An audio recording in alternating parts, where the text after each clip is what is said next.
नरेंद्र मोदी ने एक new India बनाया है। इस न्यू इंडिया में शंकराचार्य ये साबित करें कि वो शंकराचार्य हैं। शंकराचार्य के साथ जो बदसलूकी हुई वो बाहर के लोगों ने करा है, बिल्कुल नहीं। प्रार्थना की है भगवान शंकराचार्य जी से कि कृपा पूर्वक वो अपना जो विरोध है उसको समाप्त करके संगम, पवित्र संगम में स्नान करके। एक जमाने में अखिलेश यादव जब मुख्यमंत्री थे तब अखिलेश यादव से भी उनकी भिड़ंत हो चुकी है। इस तरीके की भी खबरें हैं कि योगी आदित्यनाथ नरेंद्र मोदी को पसंद नहीं करते, नरेंद्र मोदी योगी आदित्यनाथ को पसंद नहीं करते हैं। शंकराचार्य जी ने कहा है कि आपको सीएम होना चाहिए क्योंकि आपने जो बात करी है। योगी आदित्यनाथ के साथ प्रॉब्लम क्या है कि योगी आदित्यनाथ आरएसएस के अनुशासन से नहीं निकले हैं। धर्म गुरुओं में भी इसकी वजह से विभाजन है। किसी भी नेता को बराबर का नहीं समझते हैं वो। यहाँ तक कि उप मुख्यमंत्री केशव प्रसाद मौर्य से भी उनके बीच में कोई बातचीत नहीं होती है। तो मोदी के बाद वाली जो कतार है उसमें अमित शाह उनको अपने लिए खतरा समझते हैं। सरकार की तरफ से क्या कोई पहल क्यों नहीं की जा रही, क्योंकि वो नाराज है? स्तर माननीय मुख्यमंत्री जी के स्तर से उस पर जो भी प्रयास किया जा रहा है वो किया जा रहा है। कि विधायकों के बीच में अगर कोई जनमत संग्रह करा लिया जाए तो मुझे इस बात का यकीन नहीं है कि ज्यादातर लोग योगी आदित्यनाथ के साथ होंगे। ये बात बिल्कुल आपकी सही है कि उनको निपटाने की कोशिशें चल रही हैं अंदर अंदर से। सिर्फ और सिर्फ मोदी भक्तों को यह साबित करने की जरूरत नहीं है कि वो महामूर्ख हैं, क्योंकि ये तो सब जानते हैं।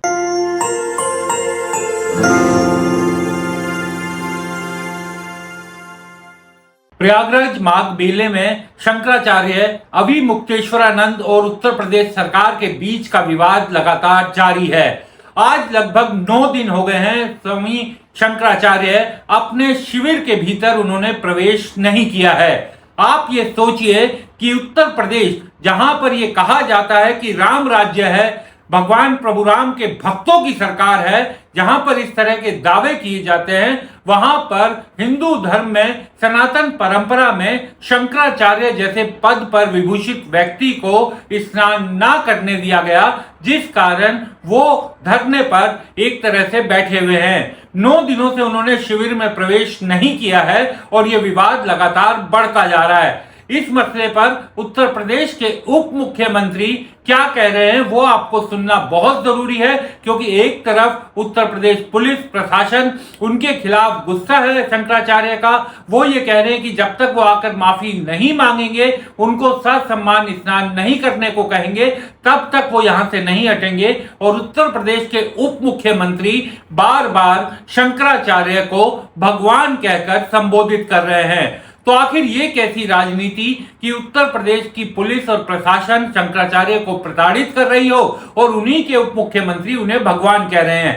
पहले ये सुनिए, फिर आगे की बात करते हैं। मैंने प्रार्थना की है भगवान शंकराचार्य जी से कि कृपा पूर्वक वो अपना जो विरोध है उसको समाप्त करके संगम, पवित्र संगम में स्नान करके एक अनुकूल संदेश देने की कृपा करें। मेरी हाथ जोड़ करके विनती है, प्रार्थना है, लेकिन अभी मेरा कोई जाने का कार्यक्रम नहीं। अच्छा, जो अधिकारी नहीं पहुंचे उस पर बड़ा उन्होंने नाराजगी व्यक्त की। जो भी होगा उसके लिए हम लोगों ने कहा था उसकी जांच करा करके जो होगा समाधान उसका निकाला जाएगा, लेकिन यह अभी जाने का मेरा कोई कार्यक्रम नहीं है। लेकिन मेरी प्रार्थना पुनः है कि अगर विरोध को समाप्त करके वह संगम स्नान कर लेंगे तो एक बहुत अच्छा संदेश जाएगा, ऐसी मेरी पूज्य शंकराचार्य जी महाराज से प्रार्थना। शंकराचार्य जी ने कहा है कि आपको सीएम होना चाहिए क्योंकि आपने जो बात करी है। वो पूज्य शंकराचार्य हैं, वो कोई राजनीतिक नहीं है और किसको सीएम होना चाहिए किसको नहीं होना चाहिए, मैं क्योंकि संत हैं, बहुत बड़े संत हैं, जगतगुरु शंकराचार्य हैं, इसलिए मैं उनके द्वारा कोई बात कही गई उस पर कोई टिप्पणी करूं वो मर्यादा के अनुकूल नहीं है।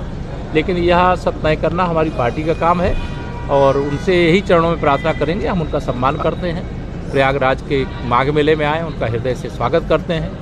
वो जो विरोध है उसको समाप्त करके संगम में डुबकी लगा करके एक अनुकूल संदेश देने की कृपा करें, ऐसी हाथ सरकार की तरफ से कोई पहल क्यों नहीं की जा रही है? सरकार की तरफ से क्या कोई पहल क्यों नहीं की जा रही, क्योंकि वो नाराज है? स्तर माननीय मुख्यमंत्री जी के स्तर से उस पर जो भी प्रयास किया जा रहा है वो किया जा रहा है, मेरे स्तर से प्रार्थना की जा रही है। इस मसले पर हमने देश के 2 बड़े पत्रकारों आशुतोष और शीतल पी सिंह से बात की।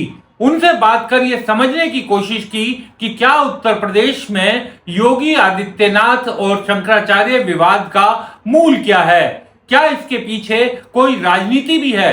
इन दोनों बड़े पत्रकारों की बात सुनकर आप समझेंगे कि किस तरीके की अब राजनीति भी करवट ले रही है। अभी मुक्तेश्वरानंद जी हैं, इनके पीठ से पहले एक विवाद 53-54 से ही चल रहा है। बिल्कुल, बहुत पुराना। और जो लोग इसके वादी प्रतिवादी थे, वो दोनों मर चुके हैं। अब उनकी अगली पीढ़ी इस मामले में विवाद में है। हाँ, उस मामले में 2022 से एक स्टे है, हाँ, तो वो चलते रहता है। अब हमारे यहाँ बहुत सारी चीजें जो धर्म को स्वयं हल करनी चाहिए वो कोर्ट्स में पहुंची हुई हैं।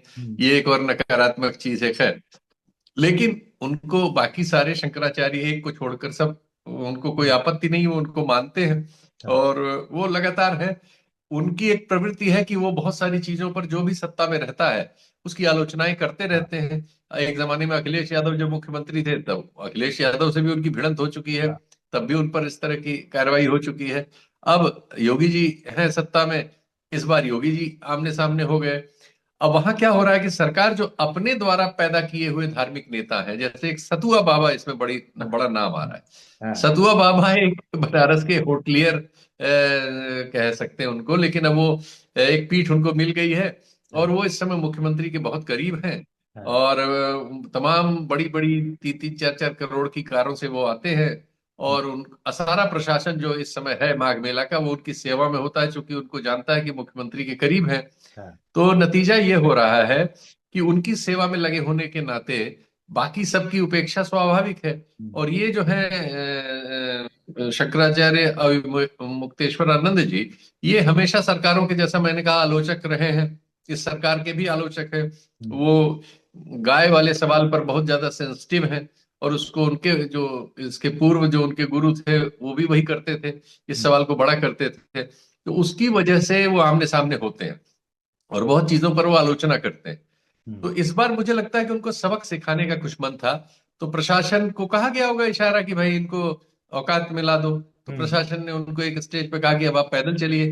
तो वो चूंकि एक शंकराचार्य की मतलब एक स्ट्रक्चर भी बना हुआ है कि वो रथ पे आएंगे और इस समय नहाएंगे, इस समय ये करेंगे, वो सब बना हुआ है, पहले से आ रहा है 40 साल से।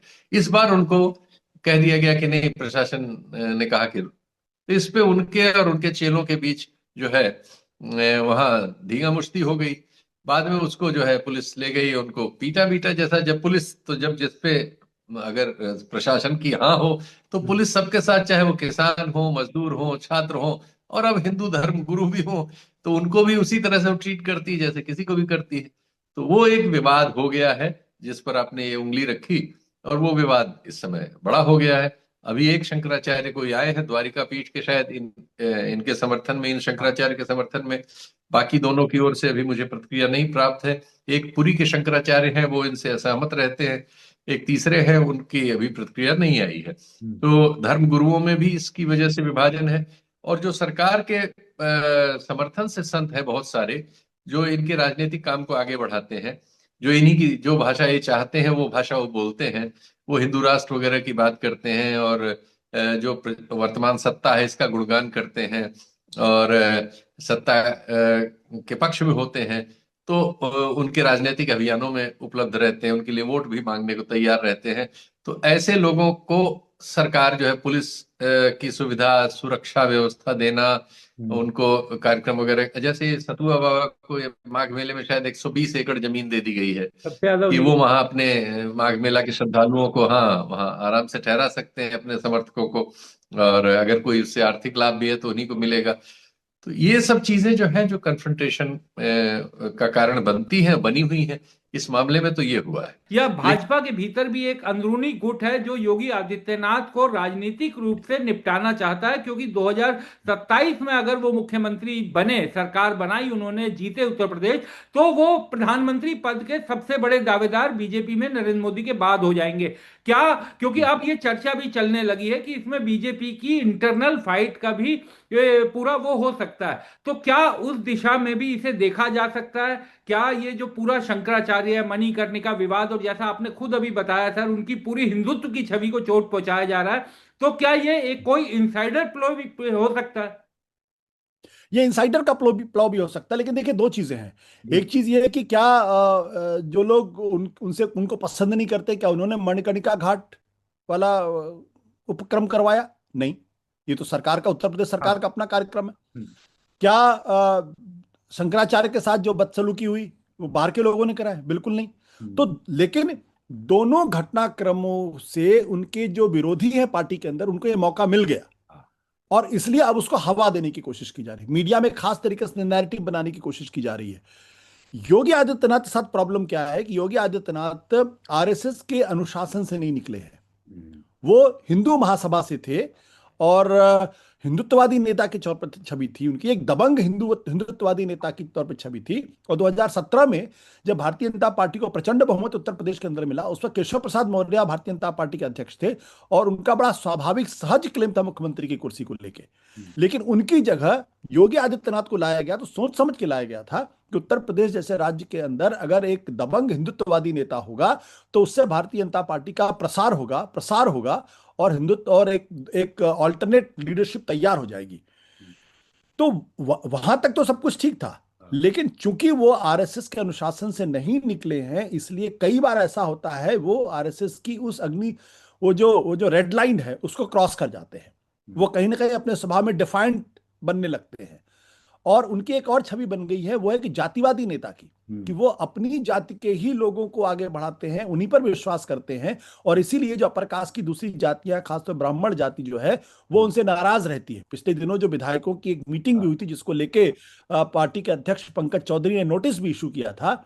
तो ये सब कुछ, और तीसरी चौथी बात क्या है कि वो किसी भी नेता को बराबर का नहीं समझते हैं। वो यहाँ तक कि उप मुख्यमंत्री केशव प्रसाद मौर्य से भी उनके बीच में कोई बातचीत नहीं होती है, या जो दूसरे ब्रजेश पाठक जी हैं उनसे भी किसी तरीके की कोई बातचीत उनकी दिखाई नहीं पड़ती है। वो उनको एक तरीके से कनिष्ठ ही मानते हैं और अपने बराबर नहीं मानते हैं। तो अगर आज की तारीख में उत्तर प्रदेश के विधायकों के बीच में अगर कोई जनमत संग्रह करा लिया जाए तो मुझे इस बात का यकीन नहीं है कि ज्यादातर लोग योगी आदित्यनाथ के साथ होंगे। तो लेकिन योगी आदित्यनाथ की खासियत ये हो गई है कि वो एक दबंग नेता के साथ साथ जनता के बीच में उनकी एक अलग तरीके की पहचान बन गई है, इसलिए बीजेपी उनको छोड़ भी नहीं पाती। और बीजेपी जानती है कि अगर योगी आदित्यनाथ को उन्होंने छोड़ा तो फिर उनका नुकसान होगा। लेकिन उनको हैंडल कैसे किया जाए, किस तरीके से उनको अनुशासन में रखा जाए, ये आरएसएस और बीजेपी के लिए एक बहुत बड़ी चुनौती हो गई है। और ये बात बिल्कुल साफ हो गई है कि योगी आदित्यनाथ दिल्ली और लखनऊ के बीच में जबरदस्त सत्ता का संघर्ष है। इस तरीके की भी खबरें हैं कि योगी आदित्यनाथ नरेंद्र मोदी को पसंद नहीं करते, नरेंद्र मोदी योगी आदित्यनाथ को पसंद नहीं करते हैं। और ये देखा जा रहा है कि अमित शाह के जो है मोदी के बाद वाली जो कतार है उसमें अमित शाह उनको अपने लिए खतरा समझते हैं। और वो भी एक बड़ा कारण है कि उनकी छवि को छोटा करने की कोशिश की जाती है। तो इसलिए बहुत कुछ जो क्राइसिस है वो योगी आदित्यनाथ की अपनी बनाई हुई क्राइसिस है। अगर वो आरएसएस के अनुशासन में चलते, अगर वो अपने आप को डिफाइंड शो नहीं करते, अगर वो विधायकों का समर्थन लेने की कोशिश करते, अगर अपने उप मुख्यमंत्रियों को साथ लेकर चलने की कोशिश करते, तो शायद इस तरीके की दिक्कतें नहीं होती। वो अपने आप को नरेंद्र मोदी के मोल्ड में तो देखने की कोशिश कर रहे हैं, लेकिन नरेंद्र मोदी की जो खासियत है कि अपने इर्द गिर्द एक बहुत ही जो जिसे कहते हैं लॉयल लोगों का एक समूह रखना, विधायकों और सांसदों पर पकड़ रखना, उसमें वो चूक जाते हैं। इसलिए ये बात बिल्कुल आपकी सही है कि उनको निपटाने की कोशिशें चल रही हैं, अंदर अंदर से उनके पर कतरने की कोशिश भी की जा रही है। और हो सकता है 2027 के पहले ऐसा माहौल बना दिया जाए जिसमें या तो योगी आदित्यनाथ को हटा दिया जाए या फिर चुनाव में प्रदर्शन के आधार पर कह दिया जाए कि आपका प्रदर्शन बहुत अच्छा नहीं था। क्योंकि अगर वो तीसरी बार अगर उत्तर प्रदेश के मुख्यमंत्री बन जाते हैं तो फिर भारतीय जनता पार्टी आरएसएस में कोई ऐसी ताकत नहीं है जो उनको बीजेपी का सर्वोच्च नेता या फिर प्रधानमंत्री बनने की दौड़ में शामिल होने से रोक सके। और इस मामले में सबसे ताजा और तीखा व्यंग किया है कांग्रेस की प्रवक्ता सुप्रिया श्रीनेत ने। उनका कहना है कि मोदी जी के न्यू इंडिया में शंकराचार्य ये साबित करें कि वो शंकराचार्य हैं, नागरिक ये साबित करें कि वो देश के नागरिक हैं। उनका ये तंज भी आपके लिए सुनना बेहद जरूरी है। नरेंद्र मोदी ने एक न्यू इंडिया बनाया है। इस न्यू इंडिया में शंकराचार्य ये साबित करें कि वो शंकराचार्य हैं, नागरिक ये साबित करें कि वो नागरिक हैं, वोटर ये साबित करें कि वो वोटर हैं, अरावली ये साबित करें कि वो पहाड़ हैं, मुसलमान ये साबित करें कि वो हिंदुस्तानी हैं, गरीब ये साबित करें कि वो गरीब हैं, पीड़ित ये साबित करें कि वो पीड़ित हैं, दलित ये साबित करें कि वो बराबर हैं, आदिवासी ये साबित करें कि जंगल उनका घर है, दिव्यांग ये साबित करें कि वो दिव्यांग हैं, छात्र ये साबित करें कि वो अर्बन नक्सल नहीं है, किसान ये साबित करें कि वो खालिस्तानी नहीं है, एनजीओ ये साबित करें कि वो विदेशी एजेंट नहीं है, जज ये साबित करें कि वो सरकार विरोधी नहीं है, सवाल ये साबित करें कि वो साजिश नहीं है, आलोचना ये साबित करे कि वो गुनाह नहीं है, डेटा ये साबित करे कि वो सरकार विरोधी नहीं है। इतिहास ये साबित करे कि वो सच है, संविधान ये साबित करे कि उसकी जरूरत है, देश ये साबित करे कि वो बीजेपी से बड़ा है और लोकतंत्र ये साबित करे कि वो आज भी जिंदा है। बस सिर्फ और सिर्फ मोदी भक्तों को यह साबित करने की जरूरत नहीं है कि वो महामूर्ख हैं, क्योंकि ये तो सब जानते हैं।